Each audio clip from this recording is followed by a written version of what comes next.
ಹರಿಸಂಸ್ಮರಣೆ ಬರುತ್ತೆ. ಅಂದರೆ ಪ್ರಾಯಶ್ಚಿತ್ತ ಮಾಡೋದ್ರ ಬಗ್ಗೆ ತಮಾಷೆ ಮಾಡಿದ್ರು 6ನೇ ಸ್ಕಂದದಲ್ಲಿ. ಕುಂಜರ ಶೌಚವತ್ತು ಆನೆ ಪ್ರಾಯಶ್ಚಿತ್ತ ಮಾಡೋದು. ಯಾಕೆಂದರೆ ಇವತ್ತು ಏನೋ ಒಂದು ತಪ್ಪು ಮಾಡಿದೆ, ಚರ್ಚ್ನಲ್ಲಿ ಮಾಡ್ತಾರಲ್ಲ ಕನ್ಫೆಷನ್, ಭಾನುವಾರ ಹೋಗಿ ನಾನೆಲ್ಲ ಹೀಗೆ ಮಾಡಿದ್ದೇನೆ, ಫಾದರ್ ಎಲ್ಲ ಪರಿಹಾರ ಆಯಿತು, ಒಂದು ದಿವಸ ಮತ್ತೆ ಮಾಡಲಿಕ್ಕೆ, ಮತ್ತೆ ಒಂದು ವಾರ ಮಾಡೋದಕ್ಕೆ ಪರ್ಮಿಷನ್ ತಪ್ಪು ಮಾಡಲಿಕ್ಕೆ. ಹಾಗೆ ಇದನ್ನು ಮೊನ್ನೆ ಕುಂಜರ ಶೌಚ ಹೋದ್ರಿಂದ ಭಾಗವತ ತಮಾಷೆ ಮಾಡ್ತಾರೆ. ಪ್ರಾಯಶ್ಚಿತ್ತ ಯಾಕೆ ಮಾಡಿದ್ರೆ ಮತ್ತೆ ಪುನಃ ತಪ್ಪು ಮಾಡಿ ಪರ್ಮಿಷನ್ ಅದು. ಹೇಗೆ ಅಂದರೆ ಆನೆಯನ್ನು ನೀಸಿದ ಹಾಗೆ ಅಂತ ಪ್ರಾಯಶ್ಚಿತ್ತ ಮಾಡಿ ಕ್ಲೀನ್ ಮಾಡೋದು. ನೀಸಿ ಮೇಲೆ ಬಂದು ಲೆಮೆಗೆ ಎಲ್ಲ ಅದು ದಡದಲ್ಲಿ ಇರ್ತಕ್ಕ ಹೊಯ್ಗೆ ತೆಗೆದು ಮರ ತೆಗೆದು ಮೈಮೇಲೆ ಹಾಕೊಡ್ತೇವೆ. ಹಾಗಾಗಿ ಆನೆಯನ್ನು ನೀಸಿದ ಕಥೆ ಇದು.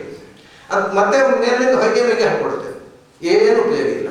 ಎಲ್ಲ ಪ್ರಾಯಶ್ಚಿತ್ತಗಳು ನಾವು ತಪ್ಪು ಮಾಡುವುದಕ್ಕೆ ಪರ್ಮಿಷನ್ ಆಗಿದ್ದರೆ ಏನೂ ಉಪಯೋಗ ಇಲ್ಲ. ಆದ್ದರಿಂದ ನಿಜವಾದ ಪ್ರಾಯಶ್ಚಿತ್ತ ಅಂತಂದರೆ ಮನಸ್ಸಿನಲ್ಲಿ ಉಂಟಾಗ್ತಕ್ಕಂಥ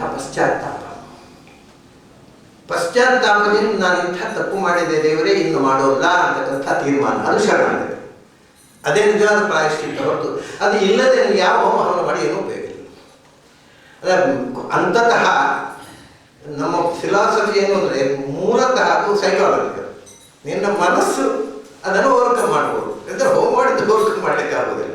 ವಿಲ್ಪವರ್ನಿಂದ ಅದನ್ನು ಓವರ್ಕಮ್ ಮಾಡ್ಬೋದು. ನಾನು ಅದು ಹೇಳಿದ್ದು, ಒಬ್ಬ ಮನುಷ್ಯ ನಿನಗೆ ಮೃತ್ಯುಯೋಗ ಇದೆ ಅಂತ ಹೇಳಿದಾಗ ಸಹಜವಾಗಿ ತಮಾಷೆ ಏನು ಅಂದರೆ ಅದು ಏನಾಗುತ್ತೆ ಗೊತ್ತಾ, ಹಾಗೆ ಒಂದು ವೇಳೆ ಇದ್ದರೂ ಕೂಡ ಆ ಪೊಸಿಷನ್ ಹೇಳಬಾರದು. ಜ್ಯೋತಿಷಿಗಳು ಮೃತ್ಯುಯೋಗ ಇದೆ ಅಂತ ಹೇಳಬಾರ್ದು, ವೈದ್ಯರು ನೀವು ಸಾಯ್ತೀರ ಒಂದು ವಾರದೊಳಗೆ ಅಂತ ಹೇಳಬಾರ್ದು. ಯಾಕೆಂದರೆ ಅವನ ಮೈಂಡ್ ಅದಕ್ಕೆ ಪ್ರಿಪೇರ್ ಆಗುತ್ತೆ. ಜ್ಯೋತಿಷರು ಹೇಳಿಬಿಟ್ರೆ ನಿಮ್ಗೆ ಒಂದು ತಿಂಗಳಲ್ಲಿ ಮೃತ್ಯುಯೋಗ ಇದೆ ಅಂತ, ಅವನು ಇನ್ನು 30 ದಿವಸ ನಾನು ಸಾಯ್ತೇನೆ, ಇನ್ನು 30 ದಿವಸ ನಾನು ಸಾಯ್ತೇನೆ ಅಂತ ಒಂದು ತೀರ್ಮಾನ ಮಾಡ್ತಾರೆ ಮೈಂಡ್. 31ನೇ ದಿವಸ ಅವನು ಬದುಕಿದ್ರೆ, ಹೌದಾ ನಾನು ಸಾಯಲಿಲ್ಲ ಯಾಕೆ ಬೇಜಾರು,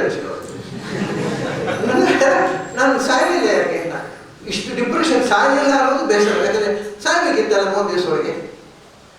ಹಾಗೆ ವೈದ್ಯರು ಹೇಳ್ಬಿಟ್ರೆ ಹಾಗೆ ಆಗುತ್ತೆ. ಅದರ ಬದಲು ಡಾಕ್ಟ್ರಿಗೆ ಗೊತ್ತಾಗುತ್ತೆ ಇವನೇನು 3-4 ದಿವಸ ನಂತರ ಮೇಲೆ ಮುಂದೆ ಹೋಗಲ್ಲ ಅಂತ ಅವ್ರು ಪರ್ಸ್ನೋಡಿ ಗೊತ್ತಾದ್ರು, ಏನು ತೊಂದರೆ ಇಲ್ಲ, ಹುಷಾರಾಗ್ತೀನಿ, ನಾನು ಒಂದು ಕಷಾಯ ಕೊಡ್ತೀನಿ ಅಂತ ಹೇಳಿಬಿಟ್ರೆ ಮತ್ತೆ 4 ದಿವಸ ಬದುಕ್ತಾನೆ. ಅಂದರೆ ಆ ವಿಲ್ ಪವರ್ ಬೆಳೆದ್ಬಿಡ್ತಾರೆ. ನಾನು ಸಾಯೋಲ್ಲ ಅಂತಕ್ಕಂಥ ಫೀಲಿಂಗ್ ಬಂದುಬಿಟ್ರೆ ಮನಸ್ಸಿಗೆ, ಅವ್ನು ಸಾಯೋಲ್ಲ. ಅಂದರೆ ಮೂಲಭೂತವಾಗಿ ಈ ಶಾಸ್ತ್ರಕಾರರು ದೇವರ ಮೇಲಿನ ಭಾರವನ್ನು ಕೂಡ ವಿಲ್ ಪವರ್ ಹೆಚ್ಚಿಸುವುದಕ್ಕೆ ಕೊಡೋದು. ವಿಲ್ ಪವರ್ ಮನಸ್ಸಿನಲ್ಲಿ ದೇವರನ್ನು ಹೋಗಿ ಹರಕೆ ಹೇಳಿಕೊಡೋದು, ದೇವರು ಸುತ್ತಬಾರ್ದು, ಏನೋ ದೇವರು ಸುತ್ತಂದರೆ ಏನಾಗುತ್ತೆ, ಸುಮ್ಮನೆ ಏನೋ ಮಾಡೋದು ತಿಳ್ಕೊಂಡ್ರೆ ಏನೂ ಆಗೋಲ್ಲ.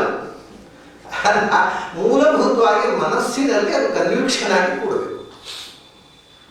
ಅದಕ್ಕೆ ಹಾಗಾಗಿ ಗ್ರಹಗಳಿಂದ ಅಂದರೆ ಅವು ನಮಗೆ ಏನೋ ಆಪತ್ತಿದೆ ಅಂತ ಇಂಡಿಕೇಟ್ ಮಾಡಿದ್ದಿದ್ದರೆ ಅದರಿಂದ ಬಂದಿರತಕ್ಕಂಥ ಆಪತ್ತಿನ ನಿರೀಕ್ಷೆ.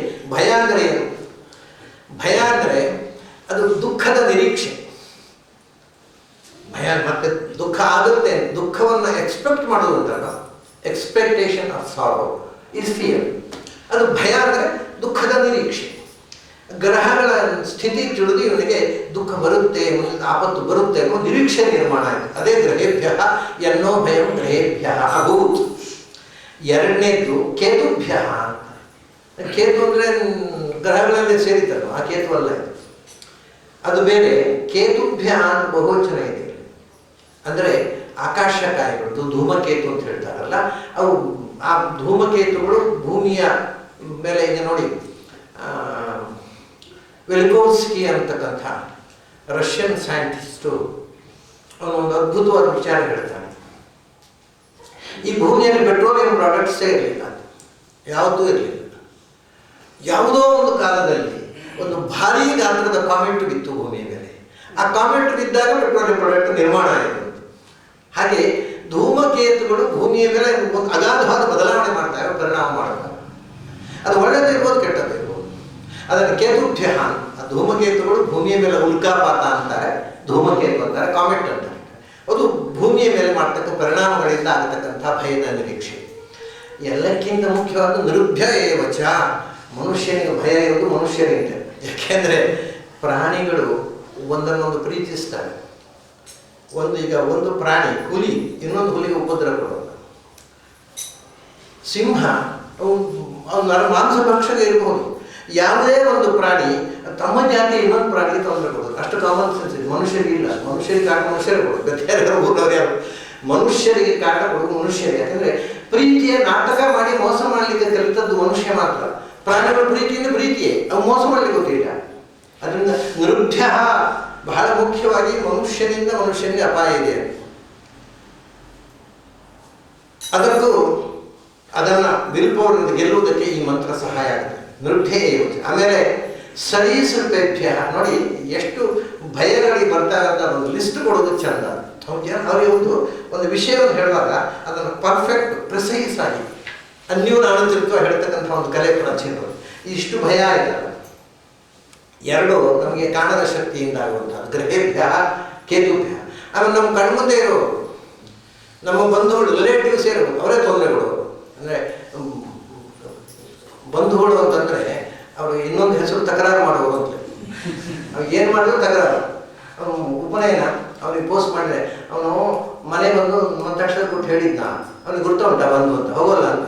ಸ್ನೇಹಿತರು ರಸ್ತೆಯಲ್ಲಿ ಹೇಳಿದ್ರು ಹೋಗ್ತಾರೆ, ಈಗ ಹೋಗೋಲ್ಲ. ಅಂದರೆ ಬರೀ ತಕರಾರು ಮಾಡೋದೊಂದಿಗೆ ಬಂಧುಗಳು ಅಂತ ಹೇಳ್ತಾರೆ, ರಿಲೇಟಿವ್ಸ್. ಅವಾಗ ಬರೀ ತಕರಾರು ಮಾಡೋದು ಅಷ್ಟೇ ಗೊತ್ತು, ಏನು ಮಾಡಿದ್ರು ಮಾಡಿದ ಸರಿಯಾಗಲಿಲ್ಲ. ಅವ್ನು ತೊಂದರೆ ಕೊಡಲಿಕ್ಕೆ ಇರೋ ನೃತ್ಯ ಅದು ಮೂರು ನಮ್ಮ ಮನುಷ್ಯರು. ಆಮೇಲೆ ಮನುಷ್ಯರನ್ನು ಬಿಟ್ಟರು ಸರೀಸೃಪೇಭ್ಯ, ಹರಿದಾಡುವ ಪ್ರಾಣಿಗಳಿಂದ ಮನುಷ್ಯ ಆಪತ್ತಿಗೆ ಒಳಗಾಗೋದು. ಕಚ್ಚುತ್ತೆ, ವಿಷಜಂತುಗಳು. ಅದು ಈ ಸರೀಸೃಪ ಯಾವುದು ಹರಿದಾಡುವುದು ಯಾವ ಪ್ರಾಣಿ ಆಗೋದು? ವಿಷಜಂತುಗಳು. ಅಥವಾ ದಂಷ್ಟ್ರಿಭ್ಯ, ದಾಡೆ ಇರತಕ್ಕವುಗಳು, ಕೋರೆ ದಾಡೆ, ಹುಲಿ, ಸಿಂಹ, ಆನೆ, ಯಾವುದರಿಂದ ಮನುಷ್ಯನ ಜೀವನಕ್ಕೆ ಅಪಾಯ ಬರ್ಬೋದು. ಸರೀಸೃಪೇಭ್ಯ ದಂಷ್ಟ್ರಿಭ್ಯ. ಆಮೇಲೆ ಭೂತೇಭ್ಯ, ಇವು ಕಣ್ಣಿಗೆ ಕಾಣುವ ಭೂತಗಳು ಅಂದರೆ ಮನುಷ್ಯರು. ಇವು ಕಣ್ಣಿಗೆ ಕಾಣದ ಭೂತಗಳಿಲ್ಲ. ಅವಲ್ಲಿ ದೆವ್ವಗಳು, ಪಿಶಾಚಗಳು ಅಂತ ಹೇಳ್ತಾರೆ. ಅವುಗಳು ಕಾಟ ಕೊಡಬಹುದು ಮನುಷ್ಯನಿಗೆ. ಉಪಕಾರವೂ ಮಾಡುವುದು ಅಪಕಾರವೂ ಮಾಡುವುದು ಇಂಡೈರೆಕ್ಟ್ ಆಗಿ ಏನೂ ಮಾಡಲಿಕ್ಕೆ. ಯಾಕಂದರೆ ಆ ಸ್ಪಿರಿಟ್ಸ್ ಅಂತ ಹೇಳ್ತಾರೆ, ಜೀವ ದೇಹದಿಂದ ಹೊರಗೆ ಹೋಗಿ ವಾತಾವರಣದಲ್ಲಿದ್ದಾಗ ಅದನ್ನು ಭೂತ ಹಾಕ್ಕೊಳ್ಳೋದು ಅಂಥದ್ದು ಬೇಕಾದಷ್ಟು ಇನ್ಸಿಡೆಂಟ್ ನಾನು ಮೊನ್ನೆ ಹೇಳಿದೆ. ಮತ್ತು ರೇಮಂಡ್ ಡಿ ಮೂಡಿ ಅಮೇರಿಕಾದಲ್ಲಿ ಅದಕ್ಕೋಸ್ಕರ 3 ಪುಸ್ತಕಗಳಿದ್ದಾರೆ. ಈ ಸ್ಪಿರಿಟ್ಸ್ ದೇಹ ತ್ಯಾಗ ಆದಮೇಲೆ ಇನ್ನೊಂದು ದೇಹದೊಳಗೆ ಎಂಟರ್ ಆಗೋ ಮುಂಚೆ ಅವು ವಾತಾವರಣದಲ್ಲಿ ಇರುವು, ಅವುಗಳನ್ನು ಭೂತಗಳು ಅಂತ ಹೇಳ್ತಾರೆ. ಭೂತಗಳು ಅಂದರೆ ಹಿಂದೆ ಇದ್ದವುಗಳು ಅಂತ. ಭೂತ ಅಂದರೆ ಪಾಸ್ಟ್ ಟೆನ್ಸ್, ಹಿಂದೆ ದೇಹ ಧರಿಸಿಕೊಂಡು ಇದ್ದವುಗಳು ಈಗ ದೇಹ ತೊರೆದು ಭೂತಗಳಾದವು. ನಮ್ಮ ತುಳುನಾಡಿನಲ್ಲೆಲ್ಲ ಅಂತ ತುಂಬ ಇದೆ. ಕೋಟಿ, ಚೆನ್ನಯ್ಯ ಇವೆಲ್ಲ ಒಂದು ಕಡೆ ಅವು ಇವು ಭೂತಗಳು. ಒಂದು ಕಾಲದಲ್ಲಿ ವರ್ತಮಾನಗಳು, ಈಗ ಅವು ಭೂತಗಳು. ಆಮೇಲೆ ಇತ್ಯಾದ ತುಂಬ ಇದೆ. ಕುಡುಮಂತಾಯ ಅಂತ. ಕುಡುಮಂತಾಯ ಅಂದರೆ, ಕುಡುಮ ಅಂದರೆ ಧರ್ಮಸ್ಥಳ, ಕುಡುಮಂತಾಯ ಅಂದರೆ ಧರ್ಮಸ್ಥಳದಲ್ಲಿ ಇದ್ದ ವ್ಯಕ್ತಿ ಅಂತ ಅರ್ಥ. ಅದು ಏನಾಗಿದೆ ಅಂದರೆ ಅದೀಗ ಹೊಸ ರೂಪ ತಾಳಿದೆ. ಕುಡುಮಂತಾಯ ಅನ್ನೋ ಮರದೋಗಿ ಕೊಡಮಣಿತಾಯ ಅಂದರೆ ಒಂದು ಕೊಡ ತುಂಬ ಮಣಿ ಕೊಡುವ ಅಂತ ಅರ್ಥ.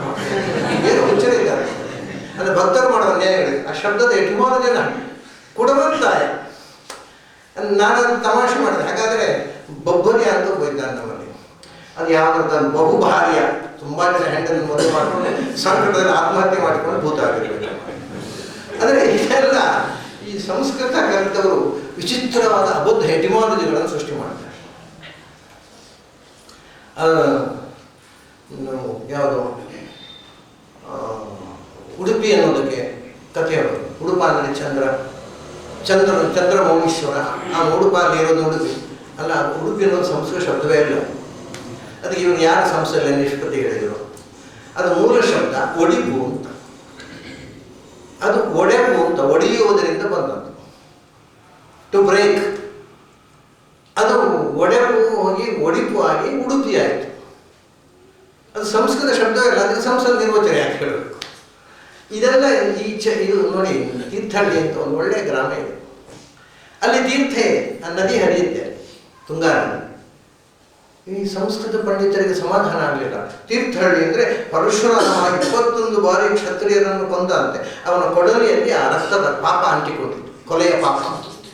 ಕಡೆ ಯಾವ್ಯಾವ ತೀರ್ಥಕ್ಕೆ ಹೋಗಿ ಮುಳುಗಿಸಿದ ಆ ಕೊಡಲಿಯನ್ನು, ಅದು ಪಾಪ ಹೋಗಲೇ ಇಲ್ಲ. ಕಡೆ ತೀರ್ಥಹಳ್ಳಿಗೆ ಹೋಗಿ ಅಲ್ಲಿ ತುಂಗೆ ಮುಡಿಸ ತೀರ್ತು, ಪಾಪ ತೀರ್ತು ಅಂತ ಹೇಳಿದ. ಅದೇ ಇದೆಲ್ಲ ಎಷ್ಟು ಹುಚ್ಚಿತನ ನೋಡಿ. ಈ ಎಟಿಮಾಲಜಿ ಕೇಳುವಾಗ ಇವನು ಕಪಾಳ ಮೋಕ್ಷ ಮಾಡಬೇಕು ಅಂತ ಕಾಣುತ್ತೆ. ಖಂಡಿತ ಸಾಲಾಗಿ ನಿಲ್ಲಿಸಿ 2 ಕೆನ್ನೆ ಬಾರಿಸಿ ಕಳಿಸ್ಬೇಕು. ಮೂರ್ಖತನದ ಪರಾಕಾಷ್ಠೆಗಳಿಲ್ಲ. ಕಥೆ ಕಟ್ಟುವುದಕ್ಕೂ ಒಂದು ಕೇಳುವಾಗ ಸಭ್ಯ ಅಂತ ಕಾಣಬೇಕು. ಹುಚ್ಚು ಕಥೆ ಅಲ್ಲ. ಭೂತೇಭ್ಯ ಅಂದರೆ ಹಿಂದೆ ಇದ್ದ ಸ್ಪಿರಿಟ್ಸು ಈಗ ದೇಹದಿಂದ ಹೊರಕ್ಕೆ ಹೋಗಿ ಇನ್ನೊಂದು ದೇಹಕ್ಕೆ ಎಂಟರ್ ಆಗದೆ ವಾತಾವರಣದಲ್ಲಿ ಇರ್ತಕ್ಕಂಥ ಸ್ಪಿರಿಟ್ಸ್. ಅದಕ್ಕೆ ಬೇಕಾದಷ್ಟು ದಾಖಲೆಗಳಿವೆ. ಹೇಳ್ತಾನೆ ರೇಮಂಡ್ ಡಿ ಮೋಡಿ 3 ಪುಸ್ತಕ ಬರೆದಾನೆ ಅಂತ. ಅವನು ಸೈಕ್ಯಾಟ್ರಿಸ್ಟ್. ಆಮೇಲೆ ಇದೆಲ್ಲಕ್ಕಿಂತ ಮುಖ್ಯವಾದಂಥ ಭಯ ಪ್ರಾಮಾಣಿಕವಾದ ಕೊನೆ ಹೇಳ್ತಾನೆ ಅಗೇಭ್ಯ ಯೋಚ ಅಂತ. ನಾವು ಹೆದರಬೇಕಾದ್ರೆ ನಾವು ಮಾಡಿದ ತಪ್ಪಿಗೋಸ್ಕರ. ತಪ್ಪು ಮಾಡಿದ್ದಕ್ಕೆ ಶಿಕ್ಷೆ ಆಗೇ ಆಗುತ್ತೆ. ಅದನ್ನು ದೇವರ ರಾಜ್ಯದಲ್ಲಿ ಕುರಾನ್ನಲ್ಲಿ ಒಂದು ಮಾತಿದೆ, ಅಲ್ಲಾ ಈಸ್ ಸಿವಿಯರ್ಲಿ ಪನಿಷಿಂಗ್ ಸಿನ್ನರ್ಸ್. ಅವ್ನು ಎಂದು ಕ್ಷಮೆ ಇಲ್ಲ. ಇಲ್ಲಿ ಸುಳ್ಳು ಸಾಕ್ಷಿ ಹೇಳಿ ಕೋರ್ಟ್ನಿಂದ ಅಪರಾಧಿ ಅಲ್ಲ ಅಂತ ಹೇಳಿಸ್ಕೊಂಡು ಬರ್ಬೋದು, ಅಲ್ಲಿ ಸಾಧ್ಯ ಇಲ್ಲ. ಅಘೇಭ್ಯ ನಾವು ಹೆದರಬೇಕಾದ್ರೆ ನಾವು ಮಾಡಿದ ಪಾಪಕ್ಕೆ. ಯಾಕಂದರೆ ಇದೆಲ್ಲ ಉಳಿದದ್ದಾಗತ್ತಲ್ಲ, ಪ್ರಾಣಿಗಳ ಮೂಲಕವೋ ದೆವ್ವಗಳ ಮೂಲಕವೋ, ಅದೆಲ್ಲವೂ ನಾವು ಮಾಡಿದ ಪಾಪದ ಫಲವೇ. ನಾವು ನಿಷ್ಕಳಂಕವಾದ ಜೀವನ ನಡೆಸಿದರೆ ಯಾವ ಗ್ರಹಗಳು ಏನೂ ಮಾಡೋಲ್ಲ, ಯಾವ ಕೇತುಗಳು ಏನೂ ಮಾಡೋಲ್ಲ, ಯಾರೂ ಏನೂ ಮಾಡೋಲ್ಲ, ಮಾಡಲಿಕ್ಕೆ ಆಗೋಲ್ಲ. ಆದ್ದರಿಂದ ಅಘೇಭ್ಯ ಏವಚ, ನಮ್ಮ ಪಾಪಗಳ ಬಗ್ಗೆ ನಮಗೆ ಪಾಪ ಪ್ರಜ್ಞೆ ಬೇಕು. ಅದು ನಮ್ಮನ್ನು ಕಾಡುವಂಥ ಮನದು. ಇಂಥ ಇಷ್ಟರಿಂದ ನಮಗೆ ಭರ ಬರುತ್ತೆ. ಇವೆಲ್ಲ ಪರಿಹಾರ ಆಗಬೇಕು. ಯಾವುದರಿಂದ? ಸರ್ವಾಣ್ಯೇತಾನಿ ಭಗವನ್ ನಾಮ ರೂಪಾಸ್ತ್ರ ಕೀರ್ತನಾತ್ ಪ್ರಯಾಂತು ಸಂಶಯಂ ಸದ್ಯ ಯೇ ಅನ್ಯೇ ಪ್ರಯಾಂತ ಶ್ರೇಯ ಪ್ರದೀಪಕ. ಸರ್ವಾಣ್ಯೇತಾನಿ ನಮ್ಮ ಜೀವನದಲ್ಲಿ ನಾವು ಬರಬಹುದಾದಂಥ ಅಪಾಯಗಳು ಇಷ್ಟೇ. ಸರ್ವಾಣ್ಯೇತಾನಿ ಪ್ರಯಾಂತು ಸಂಶಯ, ಇದೆಲ್ಲ ನಾಶವಾಗಲಿ ಅಂತ ಅವನ ಮನಸ್ಸಿನಲ್ಲಿ ಸ್ಟ್ರಾಂಗ್ ಆಗಿ ಬಯಸ್ಬೇಕಂತ. ಇದು ಯಾವುದು ನನ್ನನ್ನು ಮುಟ್ಟಬಾರದು, ಯಾವ ದೋಷವೂ ನನ್ನನ್ನು ತಟ್ಟಬಾರದು, ನಾನು ಇವುಗಳಿಂದೆಲ್ಲ ಇವನು ಅಂಟಿಸಿಕೊಳ್ಳದೆ ಫ್ರೀಯಾಗಿ ಬದುಕಬೇಕು, ಹಾಗೆ ಬದುಕಿಸ್ಬೇಕು. ಅದಕ್ಕೆ ಸರ್ವಾಣ್ಯೇತಾನಿ. ಈ ಯಾವ್ಯಾವ ಭಯಗಳನ್ನು ನಾವು ಲಿಸ್ಟ್ ಹೇಳಿದ್ರು ಹಿಂದೆ, ಭಯದ ಎಲ್ಲ ಹೇಳ್ಬಿಟ್ರು ಲಿಸ್ಟು. ಇನ್ಯಾವುದು ಭಯಸ್ಥಾನ ಬೆಲೆ ಇಲ್ಲ. ಸರ್ವಾಣ್ಯೇತಾನಿ ಅದು ಹೇಗೆ ಪರಿಹಾರ ಆಗಬೇಕು ಅಂದರೆ ಭಗವನ್ ನಾಮ ರೂಪಾಸ್ತ್ರ ಕೀರ್ತನ. ಈಗ ನಾರಾಯಣ ಕವಚದಲ್ಲಿ ಭಗವಂತನ ನಾಮಗಳನ್ನು ನಾವು ಹೇಳಿದ್ದೇವೆ, ಅದೇ 33 ನಾಮಗಳು. ಆಮೇಲೆ ಹರಿ ವಿಷ್ಣು 35 ನಾಮ ಆಯಿತು. ಆ ನಾಮಗಳ ಜೊತೆಗೆ ಒಂದು ರೂಪಗಳನ್ನು ನೆಲೆಸಿಕೊಂಡಿದ್ದೇವೆ. ಅಷ್ಟು ರೂಪಗಳಿದೆ, ಬರೀ ನಾಮ ಅಲ್ಲ. ಈಗ ಯಾಕೆ ಅದನ್ನು ಬೇರೆ ಹೇಳಿದರು ಅಂದರೆ, ವಿಷ್ಣು ಸಹಸ್ರ ನಾಮ ಅದು ಬರೀ ನಾಮ ಅಲ್ಲ, ಅಷ್ಟು ರೂಪಗಳಿವೆ. ಆದರೆ ಕೃಷ್ಣ ಅಷ್ಟೋತ್ತರ ಬರೀ ನಾಮ ಅದು, ಅಷ್ಟು ರೂಪಗಳಿವೆ. ಅದು ಕೃಷ್ಣನ 108 ಹೆಸರುಗಳು, ಒಂದೇ ರೂಪ 108 ಹೆಸರುಗಳು. ಆದರೆ ವಿಷ್ಣು ಸಹಸ್ರನಾಮ ಆಗಲ್ಲ, ಅದು 1000 ನಾಮಗಳು 1000 ರೂಪಗಳು. ಅದು ಸ್ವಲ್ಪ ಕಾಮನ್ ಸೆನ್ಸ್ ಇದ್ದರೆ ಗೊತ್ತಾಗುತ್ತೆ. ಯಾಕೆಂದರೆ ಅದರಲ್ಲಿ ಒಂದೇ ಹೆಸರು ರಿಪೀಟ್ ಆಗುತ್ತೆ. ಒಂದೇ ಹೆಸರು 3-4 ಸರ್ತಿ, ಕೆಲವು ಹೆಸರು 3-4 ಸರ್ತಿ, ಕೆಲವು ಹೆಸರು 3 ಸರ್ತಿ, 2 ಸರ್ತಿ ಅಂತೂ ಸುಮಾರು ಹೆಸರು ರಿಪೀಟ್ ಆಗಿದೆ. ಅದು ಬರೀ ಹೆಸರೇ ಆಗಿದ್ದರೆ ರಿಪೀಟ್ ಯಾಕೆ ಮಾಡಬೇಕು? 1000 ಹೆಸರು ಬೇರೆ ಬೇರೆ ಹೇಳ್ಬೇಕಲ್ವ? ಒಂದನ್ನೇ ರಿಪೀಟ್ ಮಾಡಿದ್ದು ಅಂದರೆ ಹಾಗಾದರೆ ಅದು 1000 ಹೆಸರುಗಳಾಗೋದಿಲ್ಲ. ಅವಾಗ ಒಂದವರಿಗೆ 1000 ಹೆಸರು ಗೊತ್ತಿಲ್ಲದೆ ಒದ್ದಾಟ ಪಟ್ಟು ಕಡೆಗೆ ಏನೇನೋ ಇದ್ದದ್ದನ್ನು ಹೇಳಿರಿ ಮಾಡಿ 1000 ಹೆಸರು ಒಟ್ಟು ಮಾಡಲಿಕ್ಕೆ ಆಗಲಿಲ್ಲ ಪಾಪ, ಕಡೆ ಇದ್ದನ್ನು ರಿಪೀಟ್ ಮಾಡೋದು. ಇಲ್ಲ ಅಂದರೆ 1000 ಹೆಸರುಗಳಲ್ಲ, 1000 ರೂಪಗಳು. 1000 ರೂಪಗಳಾದ ಒಂದೇ ಹೆಸರು. ಯಾಕಂದರೆ ಕೃಷ್ಣ ವೇದವ್ಯಾಸ ಇಬ್ಬರಿಗೂ ಕೃಷ್ಣ ಅಂತ ಹೆಸರು, ರಾಮನಿಗೂ ರಾಮ ಅಂತ ಹೆಸರು, ಬಲರಾಮನಿಗೂ ರಾಮ ಅಂತ ಹೆಸರು, ಪರಶುರಾಮನಿಗೂ ಏಕಕಾಲದಲ್ಲಿ ಇದ್ದ ರೂಪಗಳಿವು. ಒಂದೇ ಹೆಸರು 2 ರೂಪಗಳಿರುವುದು. ಹಾಗಾಗಿ 1000 ರೂಪಗಳಿದ್ದಾಗ ಒಂದೇ ಹೆಸರು ಕೊಡುತ್ತೆ. ಇಲ್ಲದೇ ಇದ್ದರೆ 1000 ಹೆಸರುಗಳು ಇಲ್ಲ ಅಲ್ಲಿ, ಅದು 1000 ನಾಮಗಳು. ಇದೆಲ್ಲ ಕಾಮನ್ ಸೆನ್ಸು. ಬಟ್ ಬಹಳ ಜನ ವ್ಯಾಖ್ಯಾನಕಾರರಿಗೆ ಇದು ಹೊಳಿಲೇ ಇಲ್ಲ. ಅವರು 1000 ನಾಮಗಳು ಅಂತ ಹೇಳಿದ, ರೂಪ ಒಂದೇ ಅಂತ. ಇರಲಿ, ಅದನ್ನು ನಾಮ ಇಲ್ಲಿ ಯಾಕೆ ಬೇರೆ ಬೇರೆ ನಾಮದ ಜೊತೆಗೆ ಎಷ್ಟು ನಾಮಗಳು ಅಷ್ಟು ರೂಪಗಳು. ಬರೀ ನಾಮರೂಪಗಳನ್ನು ಚಿಂತನೆ ಮಾಡಿದ್ದಲ್ಲ ನಾವು. ಮತ್ತು ಭಗವಂತ ಇದನ್ನೆಲ್ಲ ನಾಶ ಮಾಡಬೇಕಾದ್ರೆ ಅಸ್ತ್ರ ಬೇಕಲ್ವ? ಅದನ್ನು ಭಗವಂತನ ಕೈಯಲ್ಲಿ ಚಕ್ರ, ಶಂಖ, ಗದೆ. ಅಲ್ಲಿ ಶಂಖ ಅನ್ನೋದು ಒಂದು ಅಸ್ತ್ರವ? ಹೌದು. ಯಾಕೆಂದರೆ ಅದರ 4 ಕೆಳಗೆ ಗರ್ಭ ನಿರ್ಭೇದ ಆಗಬೇಕು. ಹಾಗೆ ಅದರ ಚಕ್ರ, ಶಂಖ, ಗದ ಅಸ್ತ್ರಗಳನ್ನು ಕೀರ್ತನೆ ಮಾಡಿದ್ದೇವೆ. ಭಗವಂತನ ನಾಮಗಳನ್ನು, ಭಗವಂತನ ರೂಪಗಳನ್ನು, ಭಗವಂತನ ಕೈಯ ಅಸ್ತ್ರಗಳನ್ನು ನಾವು ಹೇಳಿದ್ದೇವಲ್ವ. ಈ ಚಿಂತನೆ ನಮ್ಮ ಮನಸ್ಸಿನಲ್ಲಿ ಇವೆಲ್ಲ ಯಾಕೆ ಚಿಂತನೆ ಬಂತು ಅಂದರೆ, ಇವು ನನ್ನನ್ನು ಪ್ರೊಟೆಕ್ಟ್ ಮಾಡಬೇಕು ಅಂತ. ಆ ನನ್ನ ಮಾನಸಿಕವಾದಂಥ ಈ ಚಿಂತನೆಯಿಂದ ಪ್ರಯಾಂತು ಸಂಶಯಂ ಸದ್ಯ, ಇವೆಲ್ಲ ಏನೇನು ಭಯಗಳು ನನ್ನ ಜೀವನ ಬರೋದು ಸಾಧ್ಯ ಇದೆ ಅದೆಲ್ಲವೂ ಪರಿಹಾರ ಆಗಲಿ. ತಮಾಷೆ ಗೊತ್ತುಂಟ, ಸುಮ್ಮನೆ ನಾಸ್ತಿಕರಾಗಿ ಯೋಚನೆ ಮಾಡಿ, ಈ ನಾರಾಯಣ ಕವಚ ಅದನ್ನು ನಾರಾಯಣ ರೂಪಗಳು ಯಾವುದೂ ಇಲ್ಲ ಅಂತ ಇಟ್ಕೊಳ್ಳಿ. ಬಟ್ ತಮಾಷೆ ಏನಂದ್ರೆ ನಿಮಗೆ ಉಂಟು ಅಂತ ನಂಬಿಕೆಯಿಂದ ನೀವು ಇದನ್ನು ಹೀಗೆ ಇಷ್ಟು ಸ್ಟ್ರಾಂಗ್ ವಿಲ್ಪವರ್ ಬಯಣೆ ಮಾಡಿದರೆ ನೀವು ಭಯ ಪರಿಹಾರಾಗೋದಂತ ಹೌದು. ಯಾಕಂದ್ರೆ ಭಯ ಪರಿಹಾರ ಆಗೋ ಸ್ಟ್ರಾಂಗ್ ವಿಲ್ನಿಂದ ಆಗೋದು.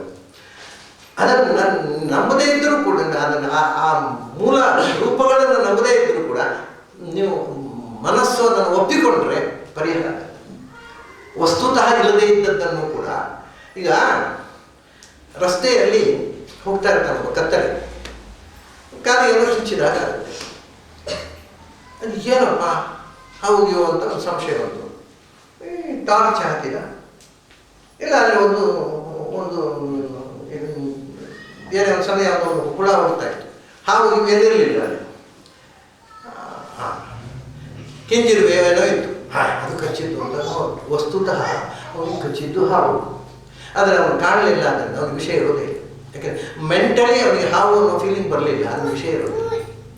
ಮತ್ತೊಂದು ಕಡೆ ನಿಜವಾಗಿ ಒಂದು ಕೆಂಜಿರುವೆ ಕಚ್ಚಿದ್ದು, ಲೈಟ್ ಆಗುವಾಗ ಒಂದು ಹಾವು ಹೋಗ್ತಾ ಇತ್ತು, ಹಾವು ಕಚ್ಚಿದ್ದು ತಿಳ್ಕೊಂಡ್ರೆ ವಿಷಯ ಇರೋದು. ಅಲ್ಲಿ ಏನು ವಿಚಿತ್ರ ಇದು, ಮನಸ್ಸು ವಿಷ ಅಂತ ತಿಳ್ಕೊಂಡ್ರೆ ಕೂಡಲೇ ಬಾಡಿಯಲ್ಲಿ ವಿಷಯ ಇರುತ್ತೆ, ಅದು ಅಲ್ಲ ಅಂತ ತಿಳ್ಕೊಂಡ್ರೆ ವಿಷಯ ಇದ್ದರೂ ಕೂಡ ಇರೋದು.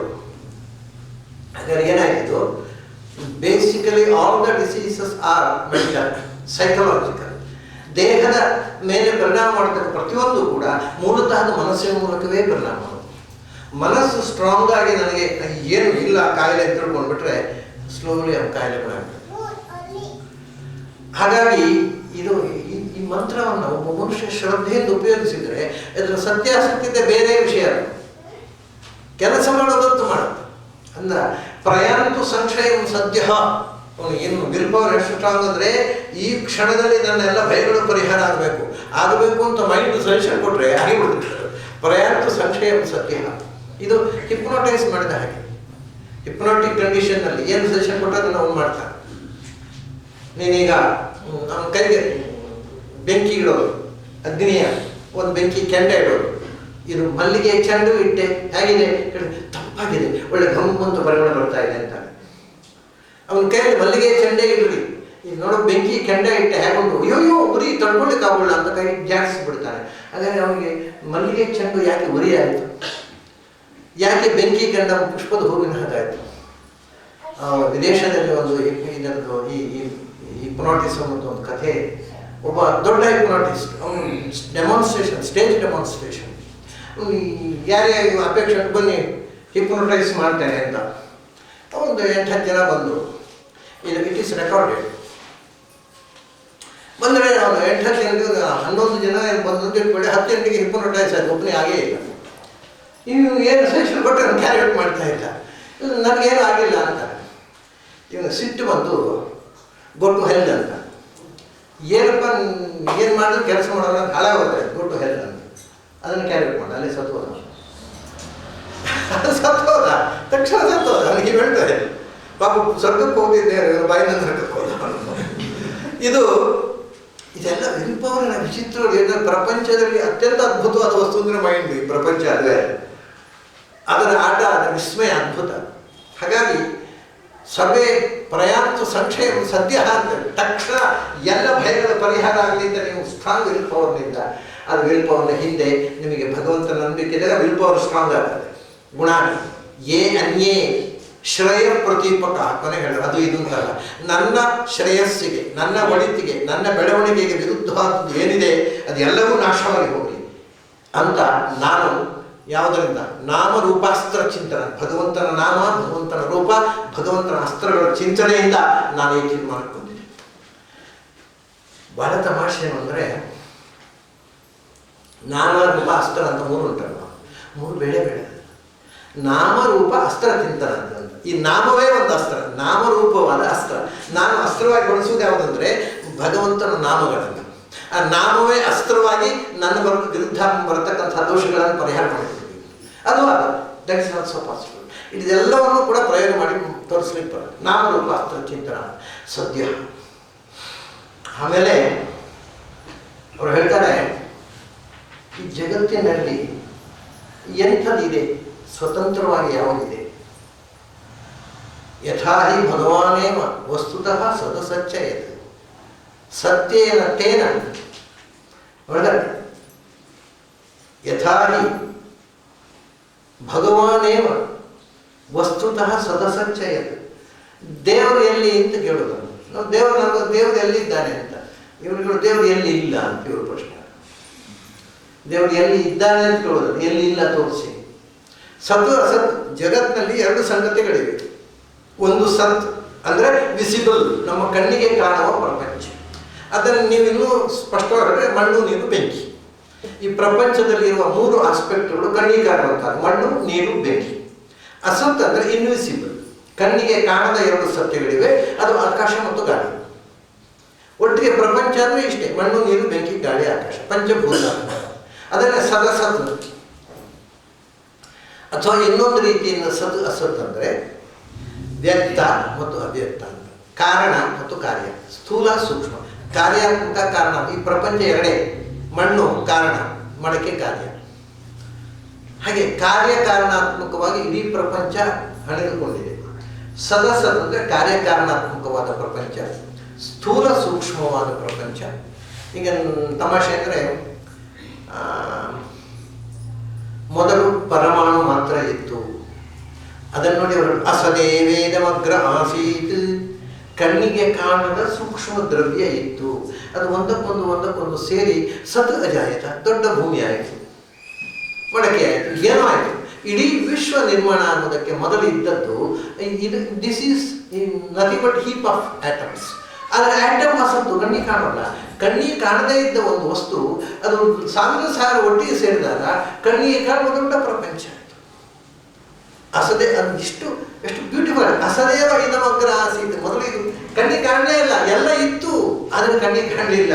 ಅಸತಃ ಸತ್ ಅಜಾಯತ, ಕಣ್ಣಿಗೆ ಕಾಣದೇ ಇದ್ದದ್ರಿಂದ ಕಾಣೋದು ಹುಟ್ಟಿತು. ಇನ್ನೊಂದು ಉಪನಿಷತ್ತಿನ ಬಹಳ ಅದ್ಭುತವಾದ ದೃಷ್ಟಾಂತ ಕೊಡ್ತಾರೆ ಅವರು. ಫಲವತ ಆಹಾರ, ನೆಗ್ರೋಧ ಫಲವತ ಆಹಾರ.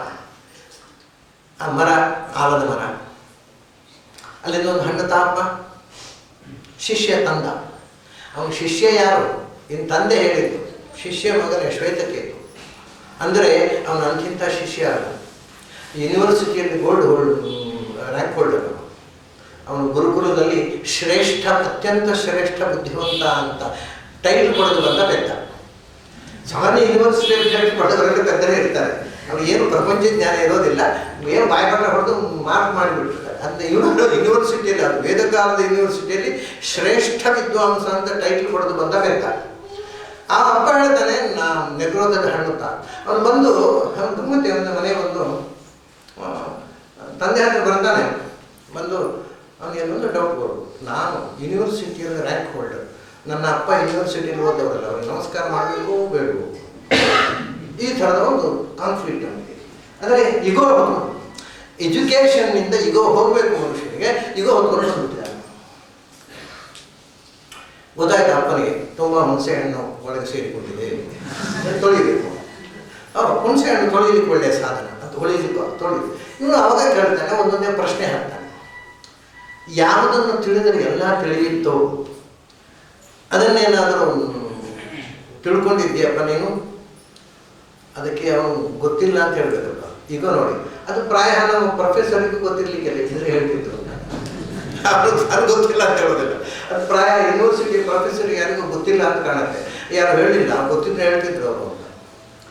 ಹೀಗೆ ಆದಾಗ ಅವನ ಕಡೆಗೆ ಅವನು ಒಂದೊಂದೇ ಇವನಿಗೆ ಸ್ವಲ್ಪ ಕ್ಲಾಸ್ ಮಾಡಬೇಕು, ಪ್ರಾಕ್ಟಿಕಲ್ ಮಾಡಬೇಕು. ಇವ್ನು ಬರೀ ಬುಕ್ಕಿಶ್ ನಾಲೆಜ್ನಲ್ಲೇ ಇದ್ದಾನೆ, ಪ್ರಾಕ್ಟಿಕಲ್ ಏನೂ ಇಲ್ಲ.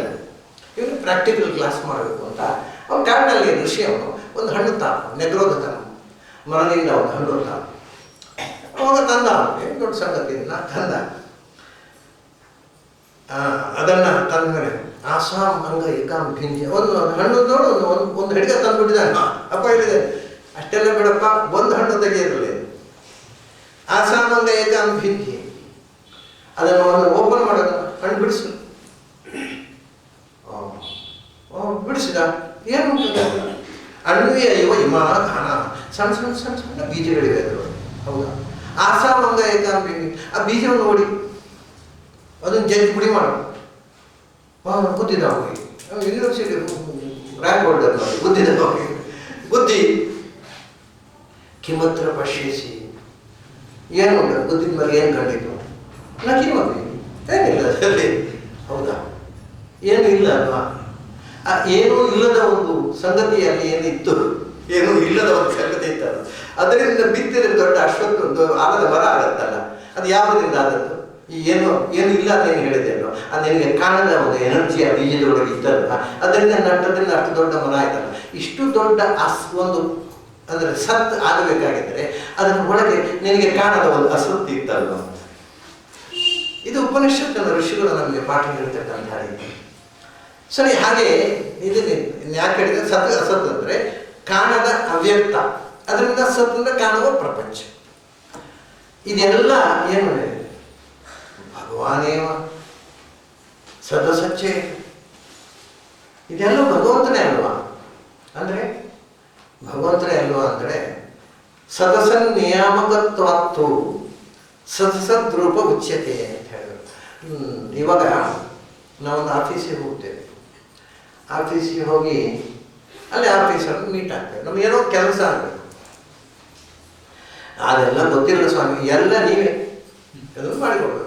ಎಲ್ಲ ನೀವೇ ಅಂದರೆ ಆ ಗೋಡೆ, ಕುರ್ಚಿ, ಮೇಜು ಎಲ್ಲ ಅವರೇ, ನೀವೇ ಅಲ್ಲ. ಎಲ್ಲ ನೀವೇ ಅಂದರೆ ಎಲ್ಲದರ ನಿಯಾಮಕ ನೀವೇ. ಇವರ ಫೈನಲ್ ಅಥಾರಿಟಿ ನೀವು ಹೇಳಿದಾಗ ಎಲ್ಲ ನೀವೇ ಅಂದರೆ ಇವಾಗ ಆಲ್ ಪವರ್ಫುಲ್ ಅಂತ ಅರ್ಥ. ಇವಾಗ ಎವ್ರಿಥಿಂಗ್ ಅಂತ ಅರ್ಥ ಅಲ್ಲ. ಭಾಷಾ ಜ್ಞಾನ ಈಗ ಬೇಕಾ ಬಿಡು, ವೇದಕ್ಕೆ ಅರ್ಥ ಮಾಡುವಾಗ ಅದು ಇರಬೇಕು. ವೇದದಲ್ಲಿ ಹಾಗೆ ಹೇಳ್ತೀವಿ, ಎಲ್ಲವೂ ಅವನೇ ಅಂದರೆ everything is controlled by him. ಎಲ್ಲದರಲ್ಲೂ ಅವನು ತುಂಬಿದ್ದಾನೆ ಅಷ್ಟೇ. ಎಲ್ಲವೂ ಮಣ್ಣು ಅವನೇ, ಮರವು ಅವನೇ, ಕಲ್ಲು ಅವನೇ, ಬೊಂಬೆ ಅವನೇ, ಎಲ್ಲ ಅವನೇ ಅಲ್ಲೇ ಅಲ್ಲ. ಯಾಕೆಂದರೆ ಎಲ್ಲಿ ತನಕ ಅಂದರೆ ನಾವು ಪೂಜೆ ಮಾಡತಕ್ಕ ಪ್ರತಿಮೆಯನ್ನು ದೇವರನ್ನು ತಿಳ್ಕೊಂಡು ತಪ್ಪು ಅಂತ ಹೇಳುತ್ತೆ ಶಾಸ್ತ್ರ. ಪ್ರತಿಮೆಯಲ್ಲೇ ದೇವರನ್ನು ನೋಡು ಹೊರತು ಪ್ರತಿಮೆಯೇ ದೇವರಲ್ಲ. ನಾವು ಅದರ ಒಳಗೆ ಭಗವಂತನನ್ನು ಕಾಣೋದು ಈ ಅನುಸಂಧಾನ ಆಗಿ. ಈಗ ಅದರಿಂದ ಪ್ರತಿಮಾ ಪೂಜೆ ನಾನು ಅನೇಕ ಬಾರಿ ಹೇಳಿದ್ದೇನೆ. ಪ್ರತಿಮಾ ಪೂಜೆ ಮಾಡಬಾರ್ದು ಅಂತ ಹೇಳಿದ್ರು ದಯಾನಂದ ಸರಸ್ವತಿಗಳು. ಯಾಕೆಂದರೆ ಮೂರ್ಖತನ. ಅವರಿಗೆ ಸ್ಫೂರ್ತಿ ಏನು? ಅವರು ಪಂಜಾಬ್ನಲ್ಲಿ ಹುಟ್ಟಿದವರು. ಇಸ್ಲಾಮಿನ ಸಂಪರ್ಕದಿಂದ ಅವರಿಗೆ ಬಂದ ಪ್ರಭಾವ. ಇಸ್ಲಾಮಿನಲ್ಲಿ ಏನು ಹೇಳುತ್ತೆ ಕುರಾನ್ನಲ್ಲಿ, ದೋಸ್ who are idolaters will go to hell. ಯಾರು ಪ್ರತಿಮೆ ಪೂಜೆ ಮಾಡ್ತಾರೋ ಅವರೆಲ್ಲ ನರಕಕ್ಕೆ ಹೋಗ್ತಾರೆ. ಇವರು ಖಂಡಿತ ಪ್ರತಿಮೆ ಪೂಜೆ ಮಾಡೋದು ತಪ್ಪಲ್ಲ. ಪ್ರತಿಮೆ ಪೂಜೆ ಮಾಡಬೇಡಿ. ತಮಾಷೆ ಏನು ಅಂದರೆ ನಾವು ಯಾರೂ ಪ್ರತಿಮೆಯನ್ನು ಪೂಜೆ ಮಾಡೋಲ್ಲ. We are not idolaters. What is idolatry? To worship god as idol or to worship idol as god is idolatry. ಯಾವ ಭಾರತೀಯ ಕಾಮನ್ ಸೆನ್ಸ್ ಇದ್ದವನು ಕಲ್ಲನ್ನು ದೇವರನ್ನು ಪೂಜೆ ಮಾಡೋಲ್ಲ. ಅವನು ಮರಕ್ಕೆ ಪೂಜೆ ಮಾಡ್ತಾನೆ. ಅಶ್ವತ್ಥ ಮರವೇ ದೇವರು ಅಂತಾರೆ. ಅಶ್ವತ್ಥ ಮರದಲ್ಲಿ ಭಗವಂತನ ಸನ್ನಿಧಾನ. ವೃಕ್ಷಣ ಮಹಾಮಶ್ವತ್ಥ, ಅದರಲ್ಲಿ ವಿಶೇಷವಾದಂತಹ ಒಂದು ಸನ್ನಿಧಾನ ಇದೆ. ಯಾಕೆಂದರೆ ಇಡೀ ನಮಗೆ ಈಗ ತಿಳಿದಂತೆ ಪ್ರಪಂಚದಲ್ಲಿರುವ ಎಲ್ಲ ಮರಗಳಿಗಿಂತ ಹೈಯೆಸ್ಟ್ ಆಕ್ಸಿಜನ್ ಕ್ರಿಯೇಟ್ ಮಾಡುವಂಥದ್ದು ಅಶ್ವತ್ಥ ಮರ. ಆ ಶಕ್ತಿ ಯಾಕೆ ಬಂತು? ಅದರಲ್ಲಿ ಅಂತ ಒಂದು ಭಗವತ್ ಸನ್ನಿಧಾನ. ಹೀಗೆ ಗೋವುಗಳಲ್ಲಿ ಪೂಜೆ, ಗೋವನ್ನೇ ದೇವರನ್ನು ಪೂಜೆ ಮಾಡೋದಲ್ಲ, ಗೋವುಗಳಲ್ಲಿ ದೇವರನ್ನು ಪೂಜೆ ಮಾಡೋದು. ಯಾಕೆಂದರೆ ಯಾವ ಪ್ರಾಣಿಯಲ್ಲಿಲ್ಲದ ಒಂದು ವೈಶಿಷ್ಟ್ಯ ಅದು ಕೊಟ್ಟುಬಿಟ್ನಲ್ಲ ದೇವರು. ಏನು ಅದರ ಮಲಮೂತ್ರವೂ ಪವಿತ್ರ, ವೇಸ್ಟೇ ಇಲ್ಲ. ಯಾವ ಪ್ರಾಣಿಯೂ ಇಲ್ಲ ಇಂಥ ಕ್ವಾಲಿಟಿ. ಅಂಥ ಶಕ್ತಿ ಕೊಟ್ಟನಲ್ಲ ಅಂತ ಗೋವುಗಳಿಗೆ ಪೂಜೆ ಮಾಡ್ತೇವೆ. ಹಾಗೆ ಇನ್ನೊಂದು ತುಳಸಿಯೋ ಇನ್ನೊಂದು ಆ ಗಿಡಗಳಲ್ಲಿರುವ ಕ್ವಾಲಿಟಿ ಮೇಲೆ ಆ ತುಳಸಿಯಲ್ಲೇ ಪೂಜೆ ಮಾಡೋದು. ಹಾಗೆ ದೇವಸ್ಥಾನದಲ್ಲಿ ಪ್ರತಿಮೆಯಲ್ಲೇ ದೇವರನ್ನು ಕಾಣಬೇಕು ಹೊರತು ಪ್ರತಿಮೆಯನ್ನೇ ದೇವರಂತೂ ಕಾಣೋದಲ್ಲ. ಸಾಮಾನ್ಯ ಜನರಿಗೆ ಗೊತ್ತಿಲ್ಲ. ಏನು ಇವತ್ತು ದೇವರಿಗೆ ಒಳ್ಳೆ ವಜ್ರಕೋಚ ಅಲಂಕಾರ ಎಲ್ಲಿ ಸಿಕ್ಕಿದೆ ಇವರಿಗೆ? ದೇವರಿಗೆ ವಜ್ರಕೋಚ ಅಲಂಕಾರ ಇದೆಲ್ಲ ಹುಚ್ಚು. ನಮಗೆ ತಿಳುವಳಿಕೆ ಇಲ್ಲ, ಅಥವಾ ನಾವು ಅದನ್ನು ಮೂಲಾರ್ಥ ತಿಳ್ಕೊಂಡು ಪ್ರೇರಿಸಿದ್ದೇವೆ. ಈ ದೇವರಿಗೆ ಅಲಂಕಾರ ಮಾಡಲಿಕ್ಕೆ ಬರೋಲ್ಲ. ದೇವರ ಪ್ರತಿಮೆಯೇ ಮಾಡಬೇಕಷ್ಟೇ. ಹಾಗೆ ಆ ಸದಸದ್ದು ಅಂದರೆ ಹಾಗಾದರೆ ಎಲ್ಲವೂ ನಾವು ಯಾವುದನ್ನು ಕಣ್ಣಿಗೆ ಕಾಣುತ್ತೋ ಅದು ಪ್ರತೀಕ, ಅದರ ಒಳಗೆ ಇದೆ. ಹಾಗಾಗಿ ಸದ್ದು ಅಸತ್ತು ಎಲ್ಲವೂ ಜಗತ್ತಿನಲ್ಲಿರ್ತಕ್ಕ ಸಮಸ್ತ ಪದಾರ್ಥವು ಹೊರಗೆ ಕಾಣುವ ಆಕಾರ ಮಾತ್ರ. ಅದರ ಒಳಗೆ ಇರ್ತಕ್ಕಂಥದ್ದು ಭಗವತ್ ಶಕ್ತಿ. ಅದರ ಒಳಗೆ ನಿಯಾಮಕನಾಗಿ ಭಗವಂತ ತುಂಬಿದೆ. ಅವರ ದೃಷ್ಟಿಯಲ್ಲಿ ಈ ಪ್ರಪಂಚದಲ್ಲಿ ಪ್ರತಿಯೊಂದು ದೇವರ ಪ್ರತಿಮೆ ಅಷ್ಟೇ ಅವರಿಗೆ. ಹಾಗಾಗಿ ಅವ್ರು ಹೇಳ್ತಾರೆ ಸದಸಚ್ಚಯ ಅಂತ, ಈ ದೇವರಿಲ್ಲದ ಜಾಗವೇ ಇಲ್ಲ ನನಗೆ. ಭಗವಾನ್ ಯಥಾ ಹಿ ಭಗವಾನೇವ. ಅಲ್ಲಿ ಒಂದು ತಮಾಷೆ, ವಸ್ತುತಃ ಸದಸಚ್ಚಯತ ಅಂತ. ವಸ್ತುತಃ ಅಂತ ಅಂದರೆ ವಸ್ತು ಅಂದರೆ ಏನು ಗೊತ್ತುಂಟ, ಅದರ ಒಳಗೆ ಇದ್ದು ಅದಕ್ಕೆ ಆಕಾರ ಕೊಟ್ಟದ್ದು. ವಾಸೇನ ಇದಂ ಯತಸ್ತುನ್ನಂ ಅತಸ್ತದ್ ವಸ್ತು ಕಥ್ಯತೆ ಅಂತ. ವಸ್ತು ಅಂದರೆ ಎರಡರ್ಥ. ವಸ್ತು ಅಂದರೆ ಅದು ಒಳಗೆ ಇರುವುದರಿಂದ ಇದಕ್ಕೆ ಆ ಆಕಾರ ಬಂತು. ಸೊ ಆ ಒಂದು ವಸ್ತುವಿಗೆ ಒಂದು ಆಕಾರ ಕೊಟ್ಟು ಅದರೊಳಗೆ ಆ ಆಕಾರದಲ್ಲಿ ಭಗವಂತ ತುಂಬಿದ ಅಂದ್ರೆ ವಸ್ತುವಾಗಿ ಅದರೊಳಗೆ ಭಗವಂತ ಇರುವುದರಿಂದ ಅದು ವಸ್ತುವಾಯಿತು, ಬೇರೆ ಯಾವ ವಸ್ತುವೇ ಅಲ್ಲ. ಇನ್ನೊಂದು ಅರ್ಥ,